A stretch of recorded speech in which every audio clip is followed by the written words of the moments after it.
I have expressed my criticisms to a lot of Japanese companies in the past, not because I hate them, on the contrary, I love them and I want them to be better.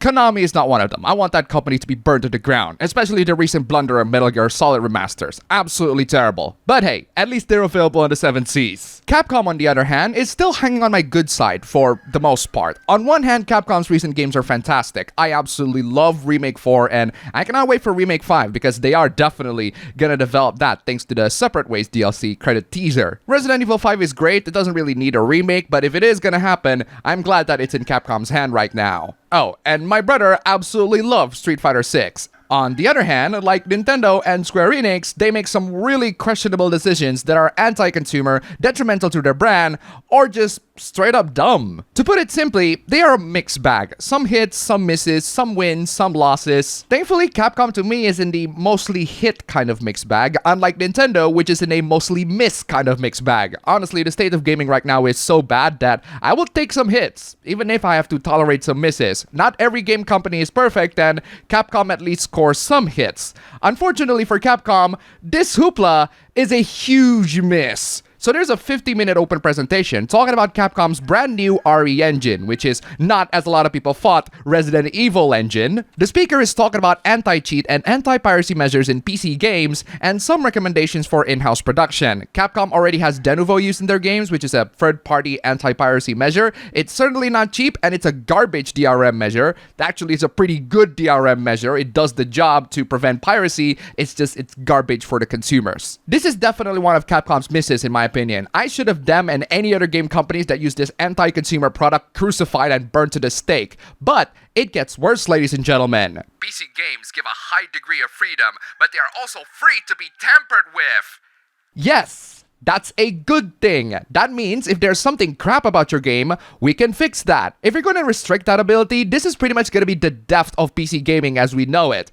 Okay, that's an exaggeration. More like a passing out of PC gaming as we know it. There are loads of programmers who knows how to bypass stuff and they will eventually work on it. And if they don't, we can provide some monetary compensations. We do have bounties in the hacker world, which somehow does make the internet more like the real 7 Seas. And yes, that also means hackers can dig into your game. But you got hackers and you got modders. Hackers are scumbags. They steal people's private information and make the experience worse for everyone. Modders are not. Modders are good people. They make PC gaming amazing. They're making your games to stay alive even years after it's released. They're the reason why older Bethesda games are still having a life even to this day. Leave them alone. If we don't just put anti-cheat and anti-piracy measures in a PC game, what happens? Those two are very different things that will yield very different consequences. If you don't put anti-cheat, your games will be filled with cheaters. And cheaters will make the gaming experience for everyone who plays the multiplayer game straight up unplayable because it's an unfair playing field. Single player cheaters do not affect anyone but themselves, so you can let them pass, even if it is embarrassing. Multiplayer cheaters, on the other hand, they can make other non-cheating players quit the game, which leads to lost sales, lost revenue, and ruined reputation. In other words, bad news bears. These two are not the same. The next slide shows a shocked pig going, "Oh no! Cracked on day one! Free DLC and other paid content! Sales damage and actual profit loss! How horrible!" Well, here's the problem. The actual damages caused by piracy is unobservable, immeasurable even, as they noted in the next slide. Most people can only speculate the cost of piracy and cheats, but no hard data, so you can't really count much about it. You know what you can count though? Your video game sales, and how easier it is for most people to buy your games thanks to digital distribution. Remake 4 sells incredibly freaking well, and that game is already cracked a couple of months later. The next part is even more bonkers. Should you target mods in the anti-cheat and anti-piracy programs? After all, mods can be turned into cheats for the players, so should mods be counted into the discussion?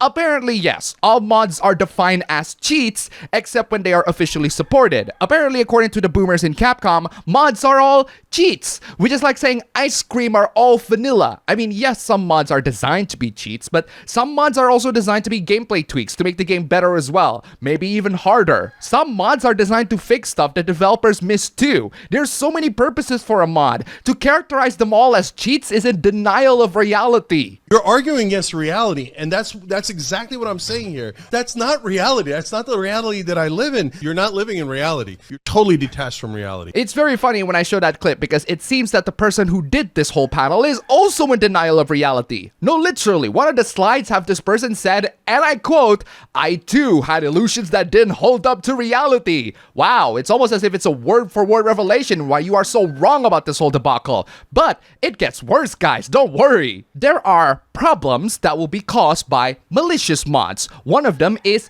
reputational damage, when mods are released that violate public order and morals without permission. Mods apparently can be mistaken for legitimate implementations and can cause bad publicity. Okay, I know that Zoomers and most people in current year are absolute morons in terms of technology, but even those people know that mods are not legitimate implementations. Who the hell thinks that mods are legitimate implementations? I tell you who, the boomers from Japan that have no idea how technology works. It gets worse too. Apparently, according to this dumbass boomer who is way behind on what mods are, customers affected by buggy mods cost support time, and worst cases include freezes and save data corruption. Excuse me, you are not responsible if a mod is buggy or not. That's the modder's responsibility, you absolute numbskull. Also, freezes and save data corruption caused by mods is hilarious when those things can happen even without mods. PC games apparently need measures to prevent cheating and piracy.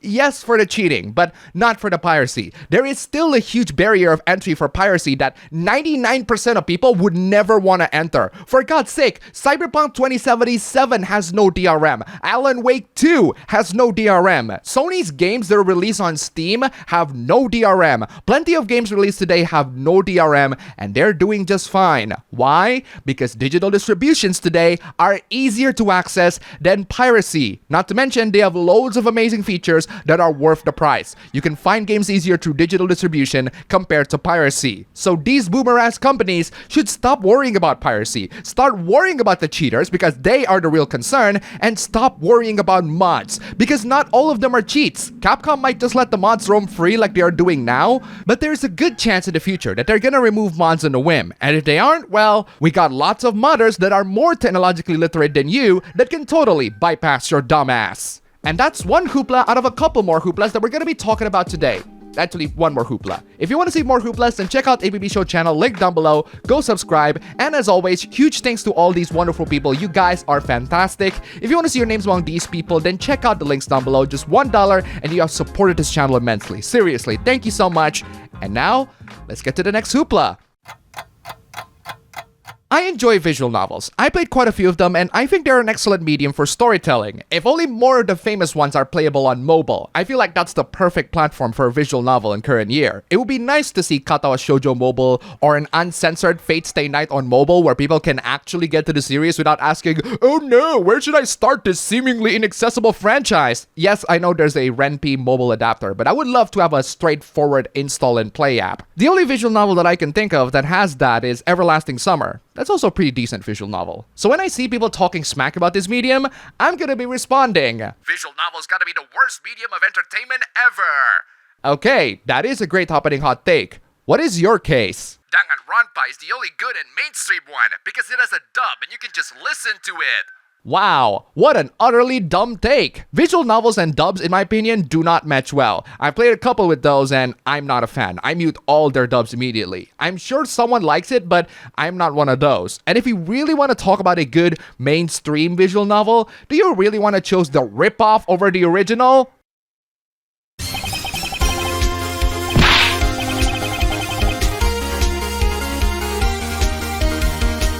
To believe normal people sit down and watch slideshows while hearing a language they don't understand while watching text slowly scrolls by for 120 hours. No, we do not sit down and watch slideshows. We read texts that are assisted with slideshows. We don't listen to a language we don't understand. We read the text. We also don't watch them slowly scroll by for 120 hours. We can just adjust the speed manually, a setting that is available in every visual novel ever. You clearly haven't been playing a lot. I have read visual novels.